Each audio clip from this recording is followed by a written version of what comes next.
as far as the mode of transmission is concerned, we still remain convinced that the main way in which this virus spreads and infections spread from one person to another is still by droplet transmission and contamination of surfaces touching, and then subsequently a person touching your face, your eyes, your nose, or your mouth, and therefore having that virus then enter into your system.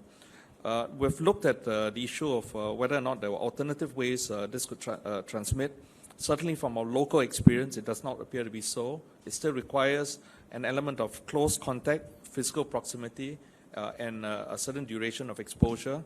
We certainly don't see any evidence of airborne spread based on our local experience. Otherwise, we'll be in fact seeing the numbers of patients in Singapore continue to grow in a very exponential way. We're not seeing that.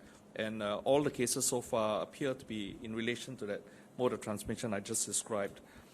We currently practice a policy of containing, isolating these patients who are diagnosed to have COVID-19 infection, and that serves two purposes.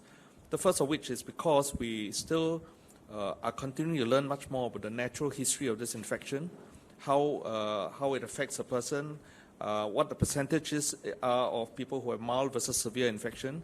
Until we fully understand the nature and cause of this illness, we've preferred to err on the side of safety for the population, therefore put them in under isolation until we're absolutely convinced that they are free of the infection before we return them back into society.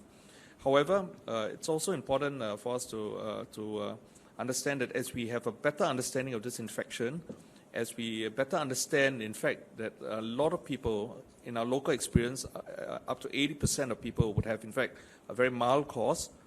They, in fact, would have perhaps minimal symptoms or at most very mild symptoms, and they do not often require any further treatments in the hospital. We're keeping them in the hospital effectively just to make sure that they're free of the virus before we let them go home.